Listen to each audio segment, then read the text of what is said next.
Hi guys, it's me Christy here from Abundant Healing and Wellness.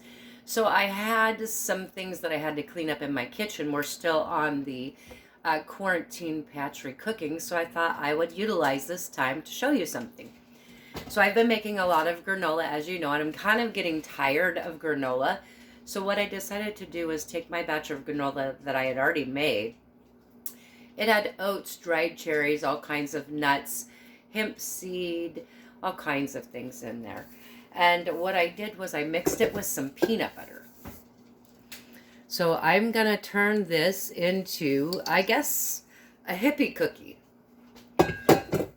And so it's full of protein from the peanut butter. But now remembering that it's just pantry goods that I am using, as well as the fact that I am gluten-free. So, and I use alternative things. So to this beautiful pot of granola and peanut butter, I am going to add some eggs. So I'm not going to give you exact measurements because I can't tell you exactly how much this is. I would guess about a quart and a half of granola mix with peanut butter. I'm used to cooking on big volume and I don't normally use measuring cups. So that's why my measurements are a little weird. Too many years of being a chef in the kitchen.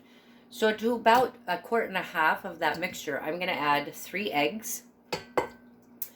And those were just regular brown farm eggs. And then I'm also going to have, I'm going to have some coconut oil in here that I have heated, so it's a little bit easier for me to go ahead and get into my mixture. So I have a 1/3 cup here. So I'm going to add about a 1/3 of a cup. I don't want to add too terribly much because I still have all the oil in there from the peanut butter. So I'm going to add a 1/3 of a cup of coconut oil. As well as I have some more moisture. I want more flavor and I want more moisture, and I have to utilize things in my pantry. So I make plum sauce. Literally, it's homemade plum sauce. So I'm actually going to take 8 ounces of plum sauce and just put it right in here. Just like that. And I know that sounds crazy, but this plum sauce is actually kind of spicy and it has a little bit of heat to it. Some chili flakes and stuff in there. And I like that. So it's going to give it a lot of extra flavor. I also have enough sweet in here, but I want to give it a little bit of some of this beautiful Vermont honey. Maple syrup, Vermont maple syrup. So I'm going to add that right in there. It's almost gone, so I'll just go ahead and let that come on out of there. That was probably about, a tablespoon and a half of pure Vermont maple syrup that I've just added inside of there. And so I've got my liquid or my wet ingredients in here, and now I am going to just go ahead and put my paddle on here and mix this right up. And I want to lock it, and then I'm going to go on low to begin with because I don't want it to kick up or anything.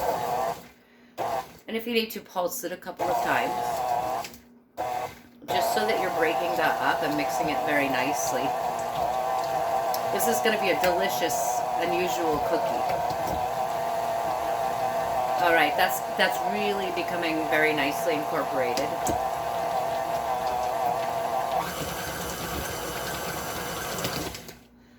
All right, so I'm going to show you. It's pretty sloppy.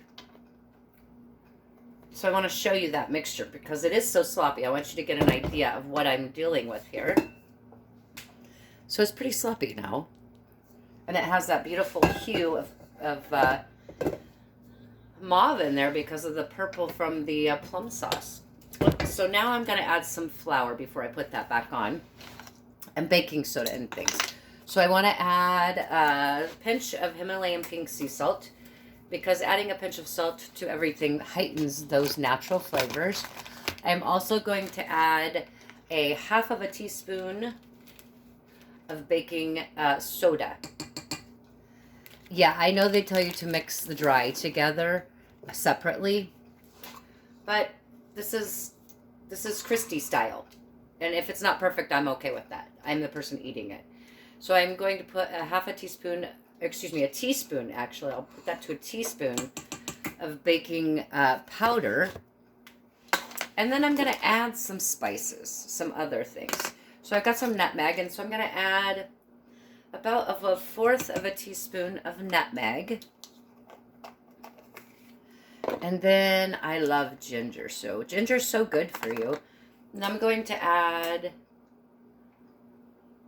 a half of a teaspoon of ginger. And you could add fresh if you wanted to. Like some delicious fresh candied ginger would be fantastic. But I don't have any of that made. I might make some of that later today. That might be a great idea. And then I'm going to add a little bit of cinnamon. Now again, this batch of granola already had all of these same seasonings in it. However, I am just simply adding more flavor. Now, because I don't do gluten, I'm going to do some unusual things here. I'm going to use some dark rye flour and some kumut. Now, I know kumut does have gluten in it. However, I can handle this one. I have more of a sensitivity than I have of anything else. So now what I shall do is I'm going to add my flour. And I've got my half cup measuring cup.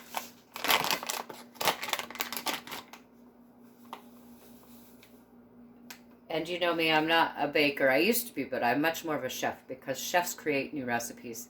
They don't make mistakes. And bakers, you have to be a scientist. They're so good. All right, so a half a cup of kumut. Now here's where it gets unusual.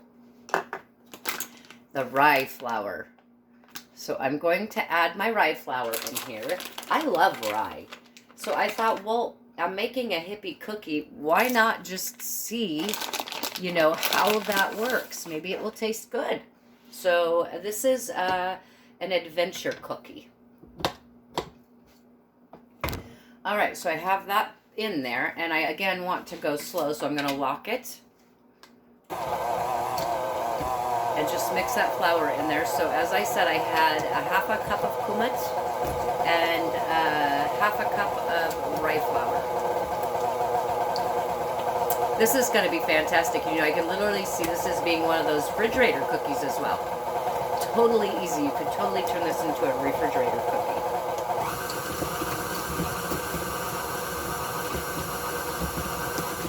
Okay, so it's blending very nicely, but I definitely for sure need more flour in here. So I'm going to add another cup, or half a cup, excuse me, of the dark rye flour. Let's see if that will get us closer. I want it pretty stiff. Start it off slow so it doesn't kick it all up at you.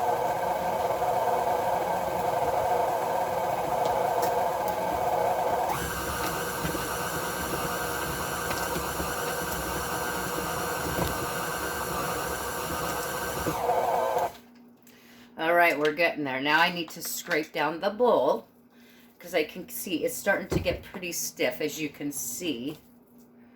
Let's give that a taste and see where we're at. I don't think I'm going to need to put too much more flour in it, just maybe a smidge. But that's going to be lovely. So let's take a taste of this bad boy.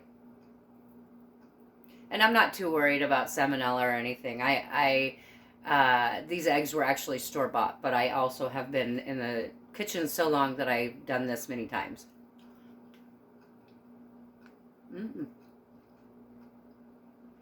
That's very nice. The rye flour, excuse me, the rye flour really gives it a very different, rich flavor. It reminds me a little bit of Ethiopian flour. I'm going to add another half a cup of that in there.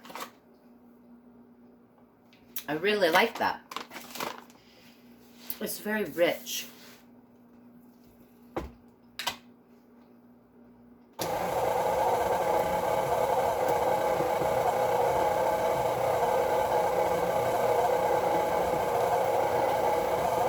There we go.